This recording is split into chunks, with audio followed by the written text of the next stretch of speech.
Paige. So, if you're anything like me, you're privileged. I have zero college debt. I own my own home. I have no extensive trauma to work through. I have free and safe childcare from my mom.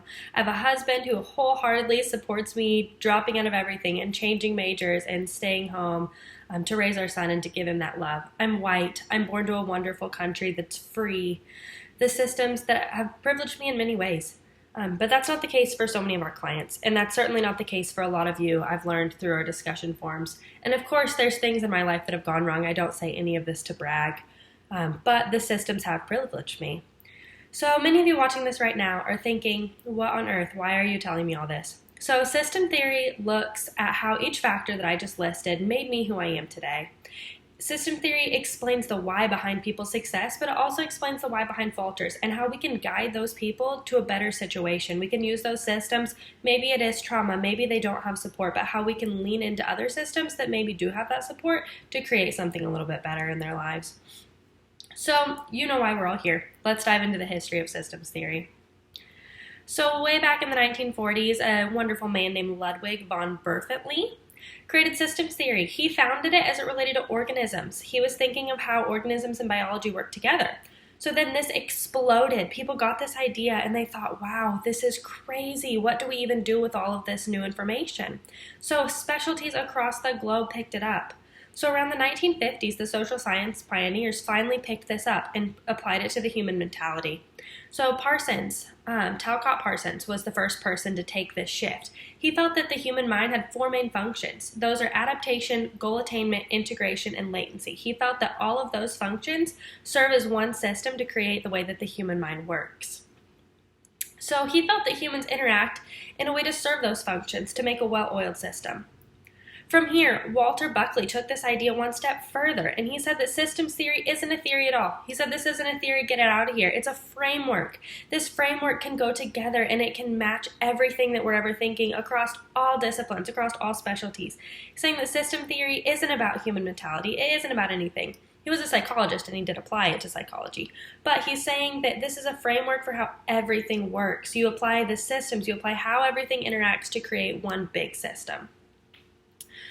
So after a few years, those ideas are floating around, nothing really happens with them. But a man named Nikolaus Luhmann came in. Luhmann gave the social and family systems theory that we know and use today. So unfortunately, our great country is good at many things. We're very advanced, but we suck at translating. So Nikolaus Luhmann wrote everything in French. He wrote it in other languages that we don't know. We're very entitled in thinking that English is the only good language here. So we never translated those documents. So they've been around for a long time, but we're just now in the 2000s really getting into those. So all of those European documents have just been sitting here for a long time. So like I said, Luhmann published a lot of his work from the 1960s, but only recently have we really gotten it, and we'll dive a little bit more into that. So all of that information on history has come from Adams, Hester, and Bradley. So you're probably thinking, Paige, why do I care? You're talking about a bunch of stuff. So why do we care about chemistry as therapists? Because how many times have you been sitting and talking to a client and they're a therapist and they say, let's use this modality to treat me? Not very often. Those are the clients that are fun. They're a little more challenging. They judge us a little bit more on what we're doing. So our clients are coming to us as teachers. They're coming to us as farmers. They're coming into us as engineers. They're coming as everything under the sun. So how many times whenever you're sitting there do you see a client that's saying, what are we doing? Why is this helping me? Why are we talking about my mom and how is that going to keep me from relapsing on alcohol? So understanding the base of systems theory and how it applies to all of those different professions can help us to apply it to our clients. So I'm a tactile learner. I need to know the why of what I'm learning or I'm not going to learn it. If it's not worth my time, I'm not taking time on it. So whenever we can tell our clients, hey, as this relates to teaching, you have to work with your co-teachers and you have to understand what they're doing to understand how the kids are coming into your class. You can't all give them a huge test on the same day and expect them to do well.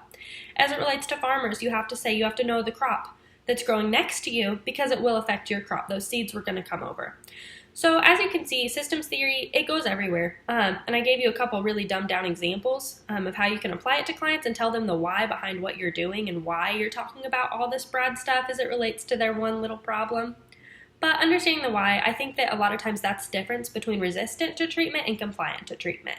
And I think that that's something we really need to learn into more. And that, once again, came from Adams, Hester, and Bradley.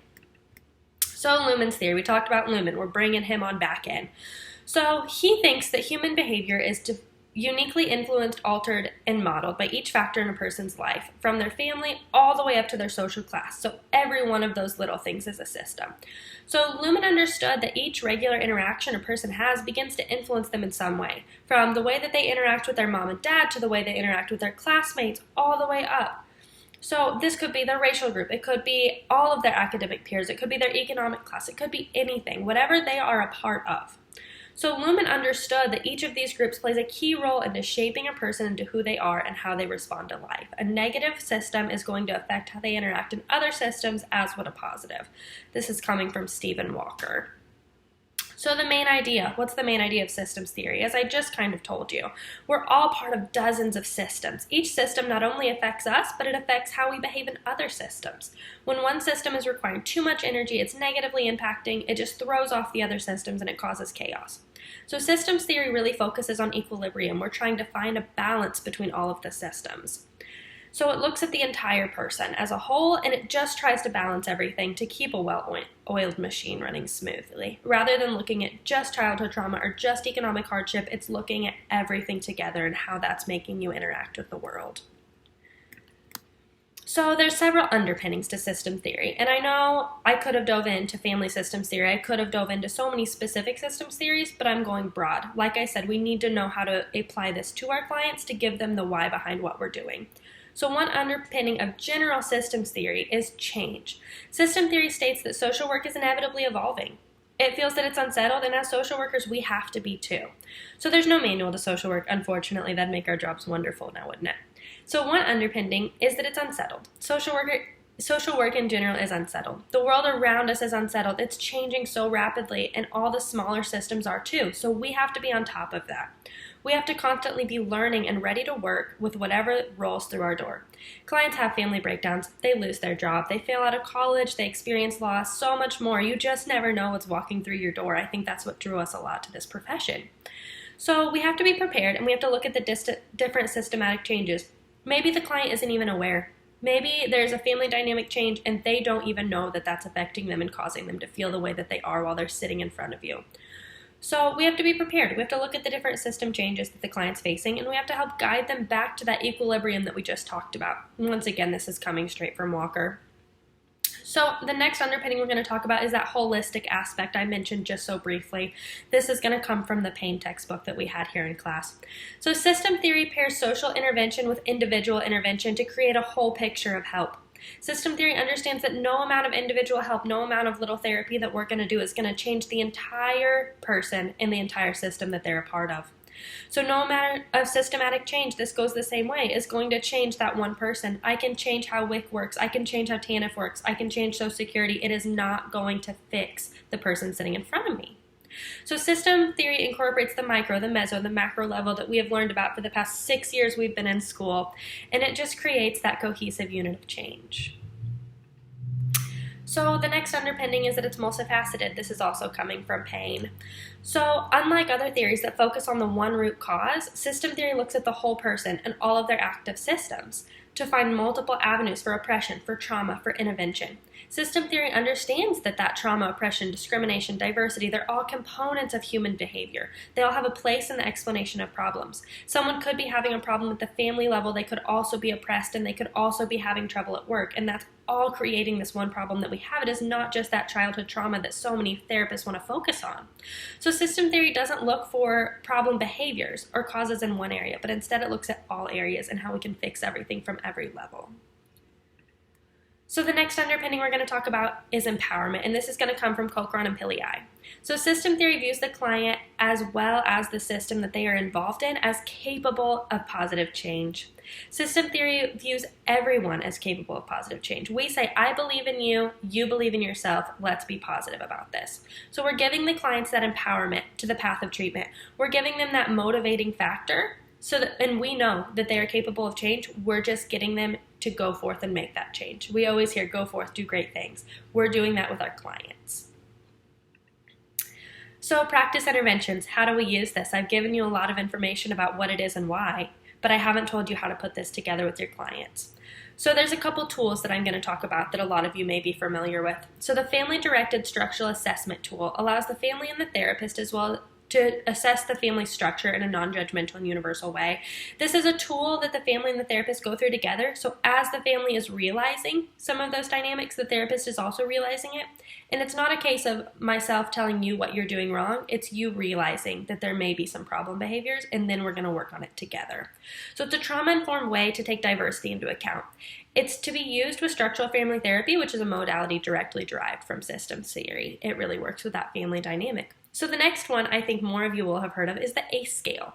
So the ACE scale is the Adverse Childhood Events, Adverse Childhood Experiences scale. It looks to identify past trauma and how that's affecting the person now. So what systems theory intervenes, and it wants to lessen the effects of those. So one goal of the ACE scale is to address the adverse consequences of trauma. So delayed adverse consequences of trauma are consequences that are happening when they're adult far beyond what that trauma has, had the effect on what you would think. So some of these consequences are fatigue, sleep disorders, fear, avoidance of activities that are associated with that trauma. So these intervention tools look to identify the problems that have or are going to occur or currently occurring within the family unit, and then we're going to move that system and we're going to move that family unit more towards a positive function. So identifying them and identifying how those problems are causing interactions, we're then going to work on moving past them. So practice models. Like I said, there's a lot of modalities. The ACE score I just talked about is used in structural family therapy, which is a therapeutic modality aimed at restructuring family interactions to improve their functioning. So this and that last little bit I've talked about are coming from Mester and Molly. So structural family therapy maps out the family structure to assess for bumps in the hierarchy or boundaries, and then it alters those to create a more functional family system. It also looks at the broader system, the school system, all of those different things, and works with them, but it mainly focuses on that family unit. So oftentimes, when looking at the problems that are not occurring, and they're encouraging those situations. So when is that problem not happening? What can we do to really foster more interactions when the problem's not there? So another practice modality is EMDR. So that's eye movement desensitization and reprocessing therapy. So that focuses on the associations of traumatic images, thoughts, emotions, and sensations with stimulating the bilateral eye movement. So that's done with taps and tones and things like that. So this therapy has proven just as effective as exposure therapy in terms of outcomes. So these types of therapies are aimed to adjust the trauma response and be beneficial or at least manageable in everyday life so that the person can better function in other systems or reintegrate in these other systems that they've been avoiding. So this often looks at eliminating avoidant behaviors, like I just said. We're wanting to increase systematic functioning in whatever way we can. So let's focus a little bit about diversity and trauma. Like I said, this is going through all the systems, all the way up to economic class, to the country we're in. So how is that trauma informed? So Dr. Laura Quiros defines trauma as an event or a series of events that creates a wound or overwhelms the client's ability to subsequently cope. She views trauma as interpersonal and sociopolitical. So she views trauma as more than just the one experience that happened to you. People will always seek to fit in the systems that they're a part of. This is where safety, culture, and trauma can become a point of diversity on their own. An oversimplified example of this is when a child has watched a family member become incarcerated. They're fearful or angry when the police come into school to do a demonstration. They're not acting with the other children as they should be. So this child's trauma and feeling of that unsafe situation sets them apart from the system. They're no longer interacting in the system as they should be. So at the meso level, families and neighborhoods that are in poverty. This group, they have food insecurity, they have inadequate sheltering. They're historically fearful of crime because of a lack of police support. So this lack of safety and trauma is a diversity point in itself. So the families that come in from this demographic area are more likely to have barriers with working hours outside of children's school time because often they can't afford daycare. So they may have transportation barriers and they have all kinds of other things that we don't even think about. So that makes them seem like they're a less dedicated parent, or it makes them seem like they're just doing the bare minimum to get by, when in reality they're working twice as hard as all of us that are privileged. And system theory really looks at that and thinks, how can we change that and how can we level the playing field? Because parenting is hard, and we know that. Any of you that are parents in here probably shaking your head. We didn't know what we signed up for when we got ourselves into this. And if you did, good for you, but you're definitely in the minority. So this is exactly what systems theory is talking about when it feels that people need to fit the status quo. These parents are feeling like they're inadequate because they're just not living up to the same expectations when they weren't dealt the same hand, so how could they? So at the macro level, we have racism, oppression, and more that affect the entire cultural and ethnic groups. We have recently seen a big push in the Black Lives Matter movement. African Americans are voicing their feeling of being unsafe and discriminated against now more than ever. So these are points of trauma and diversity. In this example, African Americans are struggling to fit within the system that they're a part of. After 9/11, we've seen this with Middle Easterns. We were targeting them in airports. They weren't fitting in the system that they are a part of. And all the way back, this isn't a new thing. All the way back, World War II, the Japanese were pushed out of systems and thrown in internment camps. They were thrown in our modern-day concentration camps just so we could weed out the good from the bad. And that was a terrible way to do things, but it's how the systems were working. These are just a few examples of the constant evolution that are causing trauma and feelings of unsafety that social workers must get ahead of and be on top of to really work with systems theory. So, all of this, a ton of information. What are we even talking about? So just to wrap it all up, systems theory was founded in the 1940s with organisms in mind, with that biology aspect, and it just exploded. It evolved across a plethora of occupations, and it's only reached American social services recently, and that's thanks to Niklas Luhmann. The overarching idea of systems theory and social work is that human behavior is influenced by every system and subsystem a person belongs to. Systems theory and is trauma-informed and culturally competent assessments and interventions to the best address the person from a holistic point of view rather than seeing them as an individual. So systems theory can be applied to individual, family, and group therapy, as well as the efforts of the meso and macro levels. System theory is relatively new to the U.S., but it's influenced several therapeutic techniques, interventions, and assessments, and they all hold the same, if not better, outcomes than their other theory counterparts.